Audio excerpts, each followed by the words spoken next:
Y'all, I've had a few requests for changes to the weekend Best New Metal show, but it ain't happening. I got control over this thing like Danny Filth, yo.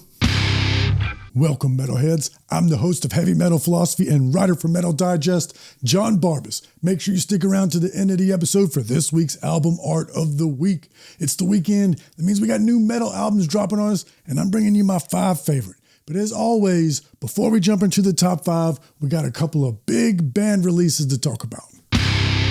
Now, those of you that know me know that I'm not really into power metal, but I always give respect to the OGs and the pioneers. So if you like power metal, check out Halloween with their new record, Giants and Monsters. And by the way, I do dig this album art. You've got the Renaissance painting with the jack-o'-lantern instead of the head.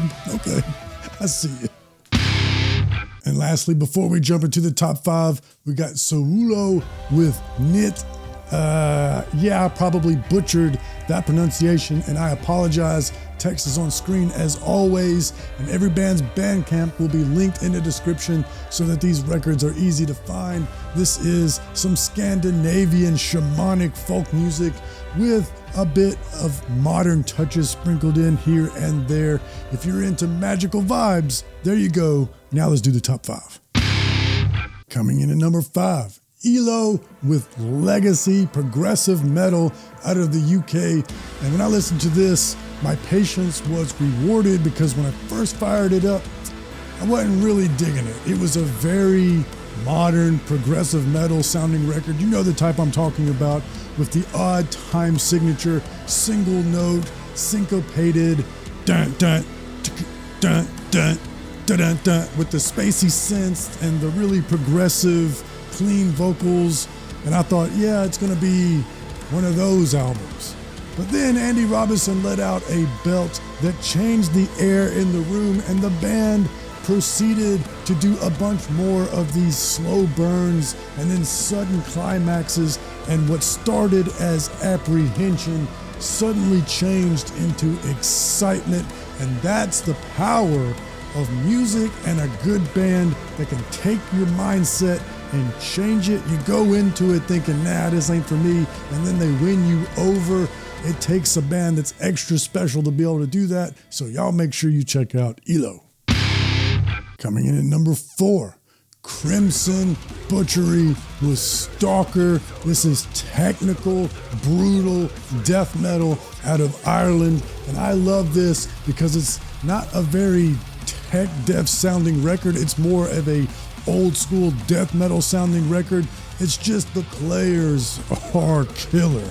The vocalist really reminds me of Corpse Grinder, and then the band proceeds to go on a love letter to 90s era death metal, except for with virtuoso heavy metal inspired guitar leads.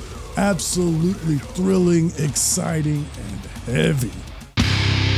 Coming in at number 3, Kanun with Cosmic Crater.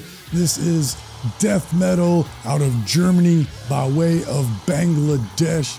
And this is the collision of haunting art with putrid ugliness, where at one hand they explore the great spiritual mysteries, and on the other they show absolute contempt for existence. Really cosmic death metal, apt title here, but then also really old school, murky, gnarly sounding. And then again, it goes right back to something beautiful and mysterious. It's like looking at existence and going, wow, that's amazing. And also kind of hooked up. Coming in at number 2, Zadakrev. Bring mirrors to the surface, sludgy doom out of Switzerland. And how would I describe this? Well, it's moody, cinematic, beautiful, eerie, diverse, off-putting, heavy, captivating. There's just so much going on here. It's got scream vocals, it's got female vocals, it's got spoken word. And I know that that's not really a great description, so you should check this one out for yourself. Hey, it's the last Friday in August, which means there's only 4 more weekends in the summer. And then the fall comes and I'll be releasing the fall line of Heavy Metal Philosophy merch, which means the summer designs are going away forever. And these are some of my favorite designs, so I'm a little bit apprehensive about that. I really like these. I want y'all to get as many of them as you can before they go away. JonBarbas-shop.fourthwall.com. Now let's do number one.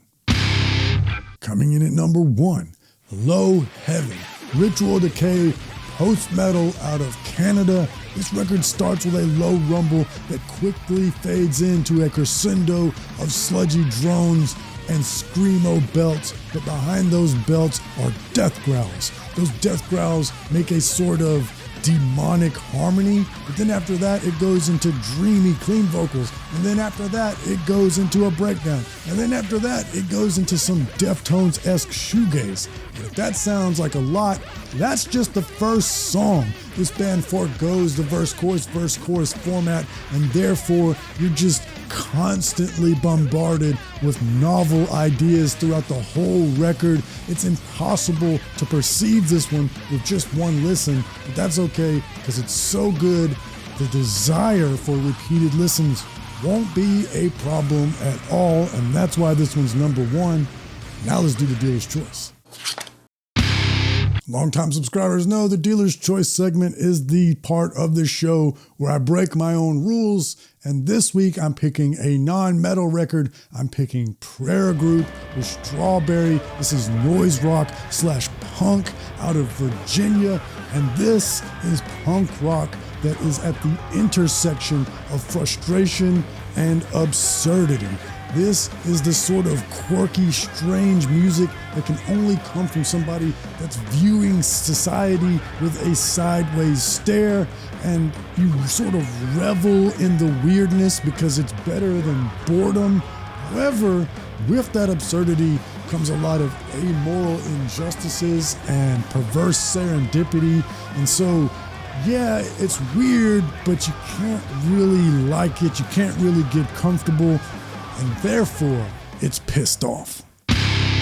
My favorite album art this week came from No Apologies with their new record, Life. This is crossover / hardcore out of Australia, and sometimes a simple black and white picture can be the most powerful. The album is entitled Life, and then of course you look at this adult hand with a baby hand resting inside of it, but the black and white gives it a sort of somber mood. So it's both a celebration and a recognition of life's impermanence.